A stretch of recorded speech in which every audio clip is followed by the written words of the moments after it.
Bonjour, bonsoir à tous, c'est Antoine alias Anubis pour une nouvelle vidéo d'après-match Lens-Dijon, match très important pour les deux équipes, pour le maintien, pour Dijon, pour Lens aussi, et aussi pour l'Europe, parce qu'on est vraiment en course pour l'Europe, faut le dire.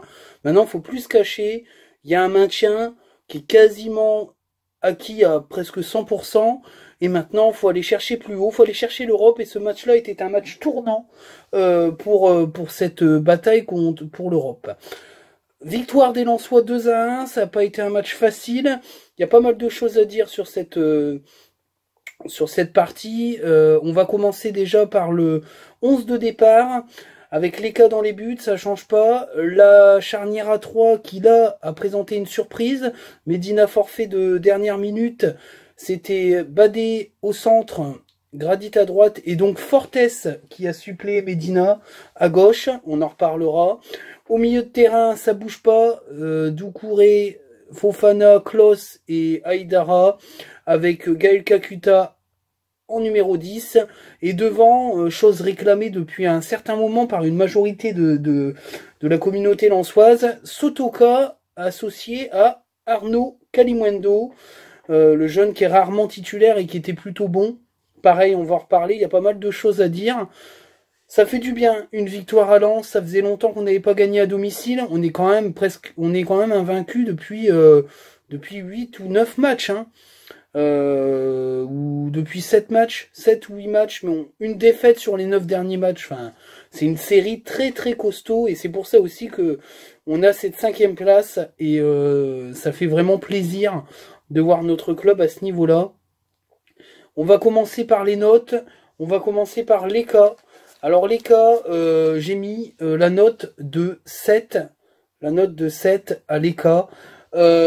Personnellement, le but il peut pas faire grand chose, la frappe elle est superbe du latéral dijonnais, Ngonda, et ça passe ça passe entre lui et le poteau. Au départ j'avais un doute, je me suis dit qu'il s'était mal détendu, mais non, la frappe elle est superbe, elle est au ras du poteau, il peut pas faire grand chose. Je mets 7 parce qu'il fait un bon match. Dès le début du match, il fait une superbe sortie sur l'attaquant Boubacar Kamara, sortie costaud qui nous évite un but rapidement contre nous, et puis sur un corner il y a une belle tête, il fait une belle claquette. J'ai trouvé qu'il avait été très intéressant aussi dans sa gestion du jeu partant de l'arrière, en laissant Badé jouer les ballons, mais aussi en envoyant des parpaings devant quand c'était très compliqué et qu'il fallait pas se mettre en danger. On a Leka à son top niveau et ça fait du bien. Il a fait un bon match. Voilà, c'est un bon match de Leka, ça vaut 7 sur 10, c'est bien. La charnière centrale, j'ai mis la note de 8 à Grady et à Badé. Ils ont fait un très bon match tous les deux. Grady très très solide. Il n'a pas joué la perforeuse parce que c'était très compliqué avec une équipe de Dijon qui était à 25 derrière d'aller essayer de perforer un côté dijonnais extrêmement dense. Ça prenait trop de risques. En tout cas, tout ce qu'il a fait, il l'a bien fait. Il a été bon défensivement. Il a bien contrôlé les rares incursions dijonnaises. En tout cas, c'est un excellent match de la part de Grady. Il a gagné plein de duels. Il est au haut niveau et ça fait du bien de le voir à ce niveau-là. Badé, ben, c'est 8. Hein. C'est exceptionnel ce qu'il montre pour son âge. Il a été très à l'aise techniquement. Les dribbles ont été faits et pas inutilement parce que c'est vrai que je me plaignais un peu de ces dribbles un peu où il se mettait en danger. Là, ça a été vraiment très bien géré. 0 duel perdu. Il a été très très puissant. Il y a une frappe magnifique qui est sortie par le gardien de Dijon. Il a été bon, très bon match, 8 sur 10. Fortes, le moins bon des trois, j'ai mis 5. J'ai mis 5 sur 10. C'est un match moyen de Fortes, mais à sa décharge. Il jouait à gauche et c'est pas du tout son poste. On l'a senti pas à l'aise du tout dans les relances. Il s'est mis une paire de fois en danger, mais enfin il a mis une paire de ballons en touche surtout et puis mis un petit peu en danger l'équipe par ses relances un peu hasardeuses. Mais au niveau des duels, il a été quand même assez costaud. Après c'est un match moyen parce que sur le but dijonnais, pour moi il doit sortir plus vite pour empêcher Ngonda de frapper. Voilà. Et on a retrouvé un peu les carences de Fortes qui faisait un peu les critiques, mais voilà, il joue à gauche, il est beaucoup plus fort au centre, mais malheureusement quand il y a Badé, il n'y a pas photo quoi. Donc il n'a été titulaire que parce que Medina a une méforme et sinon il était sur le banc. Voilà. Au milieu de terrain, j'ai mis la note de 8 à Seko Fofana, a fait un très bon match. 20 minutes un petit peu compliqué comme toute l'équipe, mais ça, je vais y revenir. Mais je l'ai trouvé au four et au moulin, très puissant, très dangereux techniquement. Il met un superbe but, tout en finesse, mais vraiment acrobatique. C'était très joli à voir. Il a été très intéressant. C'est le Seko Fofana qui vaut 10 millions et qui est très très bon et qui fait aujourd'hui qu'on est 5e parce qu'il est très fort. Et vraiment, il me plaît à ce niveau-là. Quand il est à 100%, c'est vraiment un joueur de classe européenne. Ça fait plaisir d'avoir ce type de joueur-là dans l'équipe. Doucouré, j'ai mis la même note, j'ai mis 8. Doucouré, il a fait encore une fois une superbe partie, très bon match. Parce que techniquement, il est de mieux en mieux. J'ai trouvé qu'il nettoyait les ballons vraiment très intelligemment. Il a été rarement mis en défaut. Quand il a fallu défendre, il a défendu. Bon, il prend un carton jaune, mais enfin, bon, bref, on en reparlera de l'arbitrage, mais enfin, on n'a encore pas été aidé. Mais je l'ai trouvé vraiment bon, techniquement et tactiquement. Il a encore une fois une occasion, il n'hésite plus à tirer. J'ai trouvé qu'il orientait bien le jeu, et c'est vraiment très intéressant ce qu'il montre. C'est un excellent joueur. En tout cas, c'est un excellent joueur. Je mets la note de... attendez, hop. La note de 9 sur 10. Excellent match de Jonathan, équipe de France Claus. Je suis obligé de mettre 9. Passe décisive, ennemi, parce que pour moi, sur le premier but, c'est lui qui fait tout en récupérant le ballon, en se battant, et puis son coup franc, il est magnifique. Il a encore été très très bon, que ça soit défensivement, offensivement, il a mis la misère dès qu'il a pu. Franchement, c'est une masterclass, encore une fois. C'est un excellent match, ça vaut pas en dessous. Pour moi, c'est 9. C'est pas la perfection, parce que il a fait des petits... il y a quelques centres qui sont ratés, mais en tout cas, sur les corners, il a été plutôt bon. Les coups francs, ben, n'en parlons pas, donc voilà. Excellent match, ça a été le meilleur pour moi, ça a été le meilleur joueur du match, c'est Klaus avec la meilleure note, il a 9 sur 10. J'ai mis la note de 7 à Aïdara, non pas qu'il a pas fait un bon match, parce que 7 pour moi c'est un bon match. Après bah, du coup il était beaucoup moins en vue que Klaus, il a peut-être été un petit peu moins heureux dans ses passes, mais en tout cas, il est vraiment bon. Pour moi, c'est le titulaire à ce poste-là, de piston gauche. Il a défendu très bien, et offensivement, il commence à trouver vraiment ses marques dans ce rôle de ce piston. Je l'ai trouvé bon aux avant-postes, en essayant de mettre des ballons devant, pas toujours réussi, mais en tout cas, ça a été vraiment intéressant. C'est un joueur qui fait plaisir à voir. En plus, il a prolongé. Il adore vraiment jouer à Lens, donc bah, ça fait plaisir à 100% comme il est là. C'est vraiment un excellent joueur et ça fait du bien de le voir là. On va parler de l'attaque. J'ai mis la note de 4 à Kalimundo. Je suis très déçu. C'est un match insuffisant, même s'il n'a pas été aidé par un groupe dijonnais très bas et très regroupé. J'ai trouvé que il n'a pas donné la pleine mesure de ses capacités. Après, il est très jeune, hein. Faut mettre ça en perspective avec son très jeune âge. C'est difficile d'être régulier à cet âge-là. Il a un excellent potentiel, mais j'ai trouvé que les conduites de balles un peu hasardeuses, il y a des prises de balles où il contrôle et le ballon va à 2 mètres de lui. Enfin, c'est pas voilà, c'est pas terrible, très déçu. J'aurais préféré. Ça va pas aider dans la concu de Banza, on y reviendra, qui va être un petit peu tranquille parce que pour une titularisation, ça n'a pas été terrible. D'ailleurs, il est sorti assez rapidement. Son compère, lui, est resté. Mais il a la même note, j'ai mis 4 à Sotoka. Je commence un petit peu à me lasser du jeu de Sotoka qui est partout sauf devant. Et quand il est devant, ben c'est pas tip top en ce moment. Ça fait quelques semaines que ça dure, où je le trouve beaucoup moins efficace. Alors après il marque, hein. Il marque, y a pas de souci. Mais je le trouve beaucoup moins efficace. Il y a un superbe centre où il fait n'importe quoi. Il s'entend décalé, il rate. Pourtant c'était une occasion en or de la mettre au fond. J'ai trouvé vraiment que c'était un match vraiment passable, c'est un match pas satisfaisant, ça vaut 4, ça vaut sous la moyenne, je suis désolé, et ça fait plusieurs fois que je le note comme ça, hein, Sotoka, donc bon, va falloir quand même qu'il se reprenne offensivement, on a quand même un petit problème, et c'est ce qui pourrait nous coûter un petit peu les places européennes parce que je trouve qu'on n'a pas, on n'a plus l'allant offensif et le réalisme offensif devant comme il y a quelques mois. Mais enfin après, ça reste quand même une équipe qui marque des buts quasi à chaque match, donc voilà. Mais ça a relativisé sur la saison, mais je trouve que Sotoka il est moins bon que les semaines d'avant. Je trouve qu'il est un peu partout et nulle part à la fois. Et moi, je voudrais bien qu'il reste un peu devant et qu'il arrête d'aller chercher les ballons, parce que c'est un peu compliqué pour jouer devant quand on n'est pas devant. J'ai mis la note de 7/10 à Gaël Kakuta. Il fait un bon match. Après, il n'est pas aidé non plus par une prise. Il est pris à 3. Il y avait 3 joueurs dessus à chaque fois. Dès qu'il a eu un petit peu plus de latitude, il a mis des passes un peu laser, etc. Je trouve qu'il a fait un bon match. Parce que dans le pressing, il était présent. Il a essayé de récupérer des ballons. Il s'est battu. Après, il est sorti pour Mauricio. On y reviendra pour les remplaçants. Un petit peu ce que j'en pense. Mais en tout cas, voilà. Il a pas fait les... Il a pas fait 70 minutes, si je dis pas de bêtises, je ne sais plus. Enfin bref, il sort assez vite quand même, et c'est bien parce qu'il faut le reposer. C'est difficile de maintenir un tel niveau toute une saison sans avoir de coups de mou, mais là je le trouvais plutôt bon. Après, il était très serré, il était serré de près, il n'a pas pu s'exprimer comme il voulait, mais en tout cas c'est un bon match. Voilà, ça mérite un 7. Pour moi, c'est un bon match. C'est pas un mauvais match de Kakuta. C'est le Kakuta qu'on aime voir qui distribue les ballons. Voilà. J'ai mis la note de 8/10 à Franck Hayes. J'ai trouvé que c'était un excellent match tactiquement parlant parce qu'il s'est pas laissé prendre au jeu du mur de l'Atlantique. Et j'ai trouvé son coaching très intéressant. Il n'a pas hésité à changer rapidement dès qu'il a vu que Kalimundo ferait pas plus en deuxième qu'en première. Il fait rentrer Banza et c'est très très très très efficace puisqu'il marque.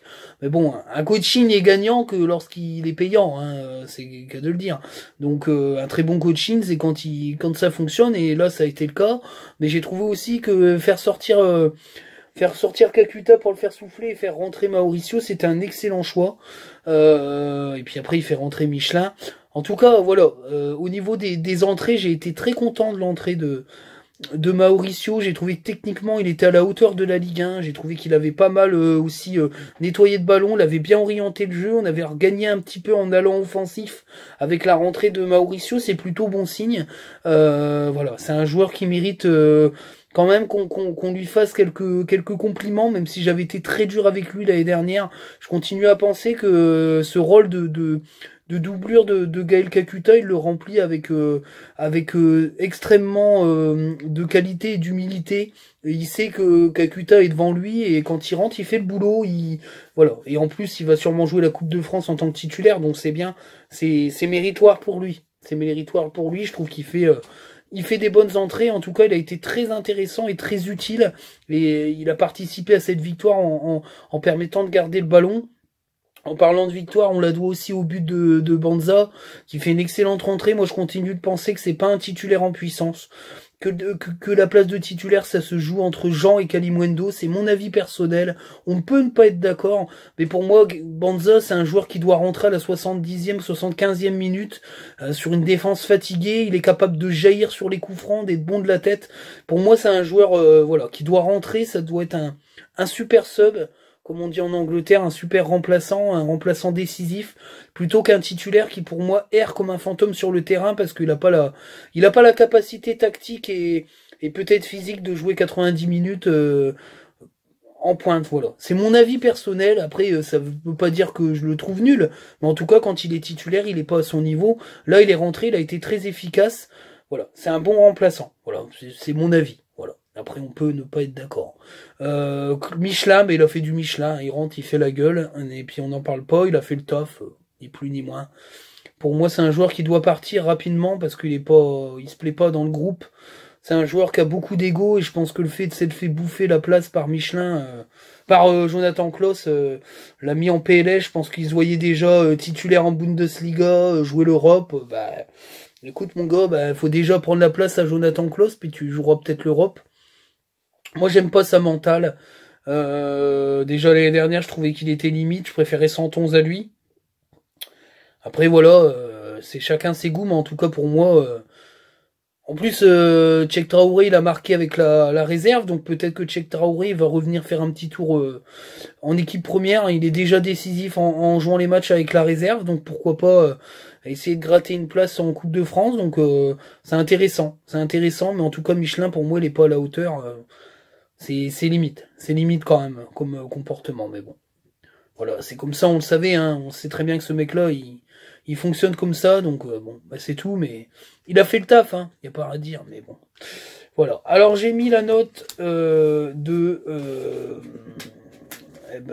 quoi attendez, je vais noter quand même l'adversaire, hein, parce qu'il y a un adversaire. J'ai mis la note de 3. 2-3 à Dijon. Mauvais match. Mauvais match de Dijon. La stratégie, c'était de mettre le bus. Qualitativement, il n'y a rien. Peut-être Bersan Célina qui me plaît bien. J'ai trouvé intéressant sa rentrée. C'est un joueur à surveiller qui sera sûrement promis à jouer en Ligue 1 dans une équipe qui joue un peu plus que le maintien. Peut-être même que nous on pourrait être intéressés parce que je trouve qu'il est très très bon. Voilà, Bersan Célina. Après, on en attend plus. C'est ce que disait le commentateur, mais enfin, comment veux-tu que ce gars-là, il puisse distiller des ballons à des attaquants quand c'est Mounir Chouillard qui branle plus rien depuis 2 ans et le pauvre Boubacar Camara qui est tout seul devant. Donc voilà, Bersan Célina, c'est un milieu de terrain offensif, passeur. Il a besoin d'attaquants devant lui ou de joueurs capables de prendre la profondeur ou de prendre des ballons de la tête. Donc bah voilà, quoi, il doit se faire bien chier à Dijon, pas malheureux, mais bon, il rebondira, hein, il a le talent pour. Voilà, et j'ai trouvé que Linares, il était venu pour mettre le mur de l'Atlantique, et dès qu'il a été mené 1-0, il a rien su faire. Il a pas changé de tactique, il a dit allez c'est bon, c'est fini, et puis voilà. Et même s'il y a l'égalisation, hein, il y a l'égalisation sur une belle frappe, mais après derrière on marque tout de suite et c'est fini quoi. Dijon ils sont en PLS astronomique, ils sont en PLS direction le soleil, voilà, PLS éternel, et puis ils vont aller en Ligue 2, quoi. Il y a pas à chiquer, hein, malheureusement. Ça leur pendant au nez depuis l'année dernière où ils nous avaient enculés. Tiens, j'avais pas dit enculé depuis un moment. Bah voilà, je l'ai dit. Mais voilà, mais bon après, moi mon avis c'est que Dijon, Nîmes, c'est des clubs qui ont rien à foutre en Ligue 1. Pour moi, c'est pas le niveau Ligue 1 historiquement et puis structurellement. C'est des anomalies qui ont été pas corrigées du tout et qui ont été protégées par les différentes réformes de la LFP initiées par Jean-Michel Aulas, qui était le but de créer une ligue fermée. Puis aujourd'hui, il fait le malin en disant qu'il veut pas de ligue européenne fermée, mais bon. Voilà, c'est du foutage de gueule. Il a voulu une Ligue 1 fermée, résultat, quand la Ligue 1 était à moitié fermée avec les barrages, les mauvais clubs sont rentrés, et puis ça a baissé en qualité. Heureusement, on est arrivé, Brest joue bien, Metz joue bien, Lorient a mis une demi-saison à digérer la Ligue 1, mais je trouve que c'est de plus en plus intéressant. Voilà, ces clubs-là ont rien à foutre en Ligue 1, quoi. C'est tout, et ça va être très compliqué l'année prochaine, parce que si c'est Troyes et Toulouse et Clermont qui montent et que ça joue au football, il y a des clubs qui vont commencer à trembler, comme Nantes et Saint-Etienne, qui foutent plus rien depuis 2 ans aussi, donc voilà, c'est une Ligue 1 qui va être très intéressante, et c'est bien, c'est bien. Il faut des clubs qui jouent au football, faut pas des défenses à 22 derrière, c'est dégueulasse. Ça fait des matchs de merde, frustrants. En tout cas, on a su s'en sortir. Ça faisait un moment qu'on n'avait pas réussi à gagner contre des équipes très regroupées comme ça. L'histoire du match, c'est vrai que les 20 premières minutes, j'ai trouvé qu'on n'était pas dedans, on n'était pas rentré, j'ai trouvé qu'on était en dilettante. J'ai été assez déçu au départ. Pour ça aussi que les notes sont bonnes parce qu'au final on a quand même été costaud, mais c'est vrai que ça méritait peut-être moins. S'ils avaient renouvelé les 20 minutes sur tout le match, j'aurais été beaucoup plus sévère dans les notes. Mais on a mis 20 minutes à rentrer dans le match et dès qu'on a commencé à accélérer un petit peu, on a mis tout le monde en PLS astral. J'ai trouvé que Dijon avait explosé facilement dès qu'on avait commencé à trouver un petit peu de profondeur. Dès que Gaël Kakuta a eu un petit peu plus de l'attitude pour jouer, on a été tout de suite très très dangereux. Malheureusement, et ce que je dis depuis plusieurs matchs, c'est que offensivement on n'est pas assez bon et du coup on n'a pas réussi à faire mal tout de suite. En tout cas, sur une occasion où Seko Fofana peut la mettre, il la met. Ça nous sauve un peu. Après on est mieux. Et puis après, c'est pareil. J'ai trouvé que le début de la seconde mi-temps n'avait pas été vraiment maîtrisé. J'ai peut-être la peur aussi de de pas gagner à Bollaert, et puis peut-être la pression aussi de cette lutte pour l'Europe, qui est une lutte qui était pas prévue au départ et qui peut-être un petit peu mis le feu sur les pieds des joueurs. C'est vrai que c'est mon résumé, il est pas très représentatif des notes, mais les notes, c'est des notes individuelles. Après, là, c'est collectivement, j'ai trouvé qu'on n'avait pas été, c'est pas le meilleur match de Lens. Mais individuellement, il y a eu quand même des très bonnes choses. Mais c'est pas parce que les prestations individuelles sont bonnes que la prestation collective l'est. Et j'ai trouvé qu'on avait eu du mal. Et, ce qui est impressionnant quand même à Lens, c'est qu'ils sont capables de réagir. L'égalisation, elle est jolie. Comme c'est Kofofana l'a dit hein, en interview de fin de match, il a dit que il avait été touché moralement, mais qu'il avait même pas eu le temps d'être vraiment touché parce que dans la foulée, les Lensois reprennent la marque par Banza. J'ai trouvé que Francaise avait pas hésité à changer tout de suite dès qu'il a senti que ça puait du cul et les coachings ont été gagnants et derrière la rentrée de Mauricio a permis quand même de bien maîtriser le milieu de terrain et de mettre en PLS les Dijonais. Donc c'est un super résultat, c'est pas un bon match mais en tout cas c'est un match solide. Le prochain match bonne question. Je ne sais pas où on va. Mais on se déplace, on va peut-être à Angers, non? On va à Angers? Oh, je sais plus. Enfin bref, je sais pas. Là, c'est pas bien. Attends, je vais regarder quand même parce que on fait une vidéo, on est pro quand même. Merde, qu'est-ce que c'est que ce bordel? On n'est pas chez les Pimpouins ici.